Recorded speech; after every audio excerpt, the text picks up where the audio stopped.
Hi guys, welcome back to Dimitra's Dishes. So today we're going to be making double vanilla madeleines. They're very delicious, classic, and the ingredients are super simple and very few. And it just takes a little bit of time to put together, and they're beautiful, they're elegant, they're dainty, and they're very, very delicious.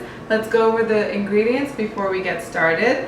We just need 2 eggs, a vanilla bean, some vanilla extract, a little bit of melted butter, some baking powder, salt, sugar, and flour. That's all, some all-purpose flour. Now, I'm making double vanilla, which is why I'm using the vanilla bean and the vanilla extract. And I do know that vanilla beans are sometimes hard to find, and in some places they're very expensive. So you can totally leave this out if it's hard to get. I get mine on Amazon for a pretty good price. You can get yours too there. I'll put the link in the description box below. But you can leave this out, and you can add cardamom to this. You can add orange or any kind of citrus zest that you have. You can put some chocolate chips or berries and pretty much make this your favorite flavors. But today we're going to do the basic recipe with our vanilla bean because I like the specks that it adds.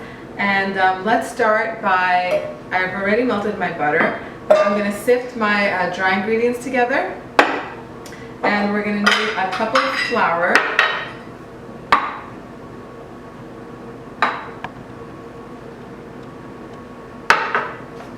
a little bit of baking powder to help get the rise. I'm using about half a teaspoon in this recipe. And just 1/8 of a teaspoon or a 1/4 teaspoon of salt, however much you want to put in there. Salt brings out the sweetness in every dessert. This isn't in any way going to make it salty. And you want to always sift your cake, your flour for your cake and cookie batters, because it lightens it up and then it gets rid of any bits that you don't want in there, anything hard.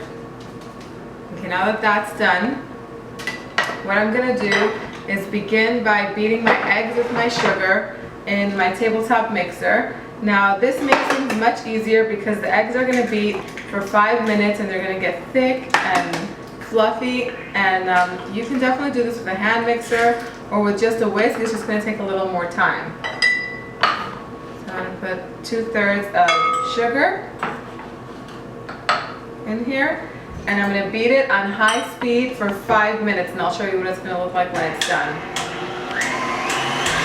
So it's whisked for 5 minutes, and you can see it's got nice, pale, and thick.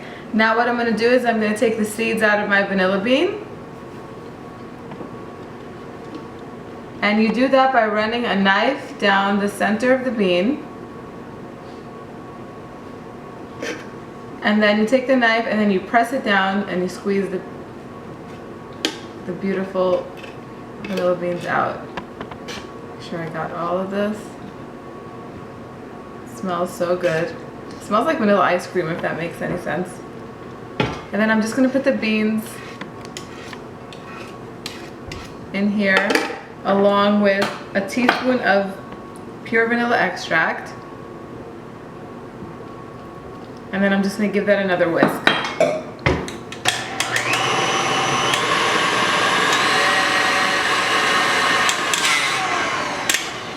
And that's it. And then look at that. It has those beautiful specks of vanilla in there. Now, what I like to do with the used vanilla bean is just to stick it in sugar, and then you have beautiful vanilla flavored sugar that you can give as a gift or keep it and flavor your baked goods with this. Now what we're going to do is we're going to add a 1/3 cup of flour, the sifted flour mixture, in here at a time, and mix it on low speed until all the flour is incorporated.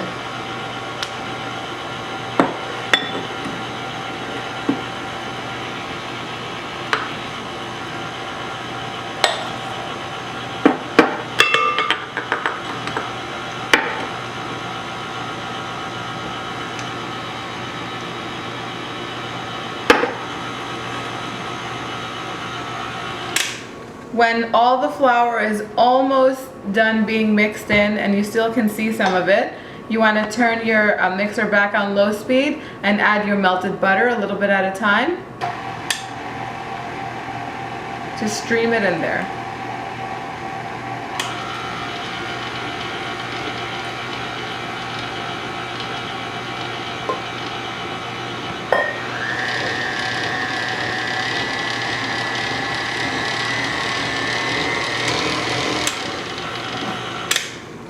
And that's it. Your batter is done. Now we're just gonna put it in the bowl and move on to the next step. So now you want to make sure you cover this with plastic wrap and you refrigerate it at least an hour up until overnight. The longer you refrigerate it, the better. It's gonna get nice and set, the dough, and then it'll be really easy to scoop out and put in your Madeleine pans. And then when it bakes, it'll make that traditional bump that Madeleines have. I have some already made in my refrigerator. I'm going to get it out and then we're going to start scooping it into our pans.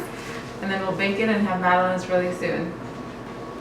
Okay, so to prepare your Madeleine pans, and you need to have these to make this recipe because they have the nice shell pattern, they're non-stick, and you just need to buy them once and you can pretty much have them for a really long time. We're going to brush these with melted butter and sprinkle some all-purpose flour so that way the Madeleines attach and they keep their beautiful decorative pattern on there. Just brush these with melted butter, and then we'll just put some all-purpose flour on these. Just dust it a little bit, and it'll detach very easily. Now just take a little bit of all-purpose flour and just sprinkle it on top like this. And make sure to tap out the excess. You can tap it out into this one right here.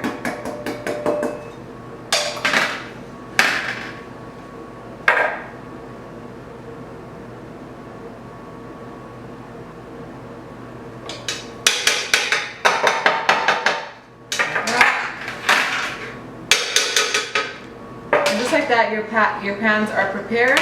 Now, the batter has been refrigerated. I made mine a few hours ago and it's nice and thick. Do you see that it doesn't even move from the bowl? You want to make sure that it's at that consistency. If not, if you're in a hurry, you just want to make these right after you've prepared the batter, that's fine. They're going to taste delicious. The only thing is they won't rise with a little, bump on the back. You can definitely use them. The best way to scoop these out, I found, was a little mini ice cream scoop. So I've preheated my oven to 425 degrees. You want to make sure it's nice and hot. And I'm just going to bake one tray at a time. Let me scoop the batter into these pans and then we'll pop them in the oven.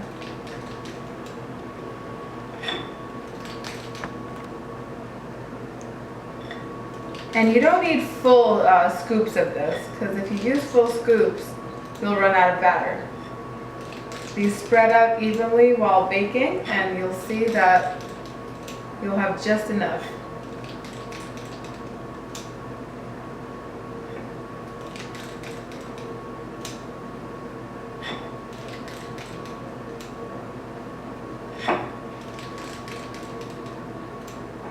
So I have one tray ready.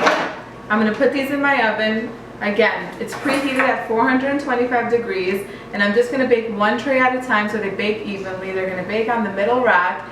But as soon as I put them in the oven, I'm going to decrease the temperature to 400 degrees, and they're going to bake between 8 to 10 minutes. You'll know they're ready when they become nice and like a golden brown all around the edges, and then they've risen in the middle and they'll have that little bump on top. Don't take them out early, otherwise they won't rise properly, and if you cook them a little too long, then they'll be dry. But if you keep an eye on them, between 8 to 10 minutes is the perfect amount of time to bake these for. Alright, so I'm done baking both trays. Now it's really important to know that once you take out the first tray and it's completely done, you want to make sure you preheat the oven to 425 degrees before you put the second tray in, and then you do the same thing again. As soon as you put the second tray in, you lower the temperature to 400 degrees and let them cook until about 8 to 10 minutes at 400 degrees until they are nice and golden around the edges, like I'm going to show you, and then they've developed a little bump on top. At least most of them did. You want it to look like this from the side. And then if you come up close, you'll see that the edges are nice and golden. You'll be able to see all around. They're not dark brown or anything like that, but they're nice and golden, and that's how you know that they're completely ready. And then if you've buttered and floured your pan properly, they just slide out really, really easily. Now make sure you butter and flour it properly, otherwise they'll get stuck and then kind of tear, and it'll ruin the shell pattern. I'll show you that happened to one of them. See that? It's not really that big of a deal, but you know, these cookies are known for their shell pattern, so just take a little extra time to butter your tray properly. Now, at this point, you can do a bunch of things with these. These are perfect to give as party favors at a bridal shower or baby shower, or at any kind of party if you want to give nice party favors. These are, I think food is the best party favor to give, because your guests will go away and they'll have something for the next day that they can have with their tea or their coffee, and then they'll remember whatever time they had with you, or just serve them for like Mother's Day or a high tea party, or just for the heck of it, just because you're having friends over and you want to treat them with something special. Now you can melt some chocolate and dip these halfway in chocolate, and that'll be really nice with these. What I like to do is to just dust them or sprinkle some confectioner sugar, known as powdered sugar, on top, because I like them. They're simple. I think the beauty in these is just how simple they are. It's all in their simplicity. So I don't like to overdo it with like toppings and stuff. This is how I like to eat them. Slightly extra sweet. I like to serve them on a two-tier platter. I'm going to make myself a nice cup of tea. But before I do that, I'm going to show you what they look like on the inside. That's how you can tell how moist they are. They're so moist that they are sticking to my counter. Now if you come up close, I'll show you what they look like on the inside. So let me show you what they look like on the inside. First of all, you get these beautiful specks of the vanilla bean in there, and look at how light they are. How pretty. I'm gonna have this one, make sure it's good enough to serve to my guests. The butter and the vanilla come together to really create a delicious, fantastic cake.